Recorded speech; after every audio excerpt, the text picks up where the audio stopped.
Good morning, students. I hope you all are well at your home. And as you all know that in my last turn, I was discussing the poem Where the Mind is Without Fear. Okay, and its few part I have already discussed, and today I am going to continue the rest part of the poem. Okay, students. So all of you take out your English literature book for reading the rest part of the poem. Okay, quick, all of you take out your literature book, beta. Okay, now let's start with me poem Where the Mind is Without Fear. Okay, I think till here we have discussed yesterday, है ना? Where words come out from the depth of truth. Till here we have discussed okay. So first of all मैं इसकी थोड़ी सी आपको फिर से summary बता देती हूँ इसका रेस्ट पार्ट स्टार्ट करने से पहले, ठीक है. This is a poem composed by our Indian poet Rabindranath Tagore. ठीक है, रवीन्द्रनाथ टैगोर जी ने पोएम राइट की है बेटा. एंड ये पोएम जो राइट की गई है, this was the time of before our freedom, है ना, before the independence of our country. हमारी कंट्री जब इंडिपेंडेंस नहीं हुई थी उसके पहले ये पोएम रिटन की गई थी, ठीक है. एंड इसी पोएम के थ्रू पोएट ने ये इमेजिन किया है कि हमारी कंट्री में क्या क्या चीज़ें होनी चाहिए, वहाँ के जो पीपल हैं वो किस तरह से रहने चाहिए, ठीक है. तो ये सारी चीज़ें हमने कुछ थिंग्स हम लोगों ने बेटा कल डिस्कस कर चुके हैं, ठीक है. और जो भी इसका रेस्ट पार्ट बचा हुआ है जैसे वो मैं आज आपके साथ डिस्कस करूँगी, ठीक है. एंड यस्टरडे जैसे मैंने आपको बताया था कि पोएट ने इमेजिन किया था कि हमारी कंट्री में जो है कास्ट एंड क्रीड इस टाइप की थिंग्स नहीं होनी चाहिए, वो ऐसी इमेजिनेशन कर रहा है, ठीक है. जो नॉलेज है, जो एजुकेशन है, वो सबके लिए होनी चाहिए, फॉर ऑल द पीपल, ठीक है. तो now let's start. Where words come out from the depth of truth, where tireless stripping stretches its arms towards perfection. Now the poet says that कि जो हमारे वर्ड्स हैं वो बिल्कुल डेप्थ ऑफ ट्रुथ यानी कि सच की गहराई से निकल के आने चाहिए.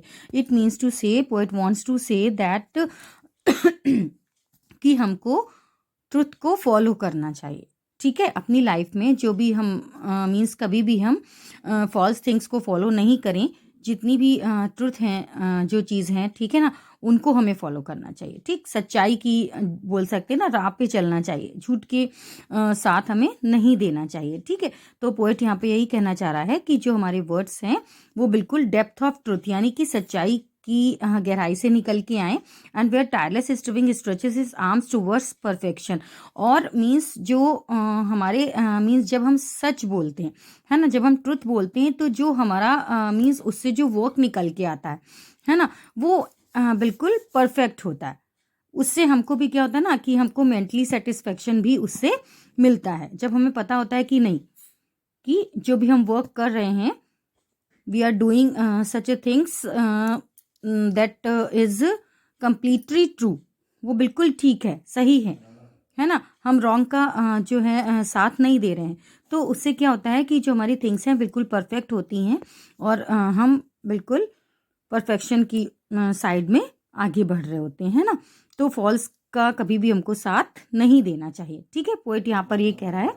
And where the clear stream of reason has not lost its way sorry, और he imagines that nation where the clear stream of reason has not lost its way. यानी कि जो वहाँ पर मीन्स जो हमारे वर्ड्स हैं उनमें बिल्कुल क्लियरिटी होनी चाहिए. क्लियर स्ट्रीम ऑफ रीजन यानी कि स्ट्रीम का मतलब होता है बेटा जैसे धारा, है ना, किसी चीज़ की धारा को बोलते हैं हम स्ट्रीम. तो जो हमारी रीजन की यानी कि जो हमारे वर्ड्स हैं बिल्कुल उनमें रीजन होना चाहिए कोई भी वर्क करने का, कि हम इस पर्टिकुलर वर्क को क्यों कर रहे हैं, इसके पीछे क्या रीजन है ना, ये थिंग्स उसमें होनी चाहिए. Into the dreary desert sand of dead habits. और मीन्स जो डेड हैबिट्स हो चुकी हैं उनको हमें बिल्कुल हटा देना चाहिए, उनको फॉलो नहीं करना चाहिए. डेड हैबिट्स, यहाँ वर्ड्स आप देख रहे हैं, डेड हैबिट्स का मतलब होता है कि कुछ जैसे अगर हम पास्ट की बात करें, पास्ट के अभी कुछ लोग अभी भी ऐसे हैं कि जो सुपरस्टिशंस को फॉलो करते हैं, है ना. सुपरस्टिशन समझते हैं, जैसे अंधविश्वास जिसको बोलते हैं. कुछ लोग अभी भी उस थिंग्स को फॉलो करते हैं. तो उन्हीं थिंग्स को यहाँ पर डेड हैबिट से कंपेयर किया गया। ठीक है, तो डेड हैबिट्स को हमको फॉलो नहीं करना है, उनको एंड करना है।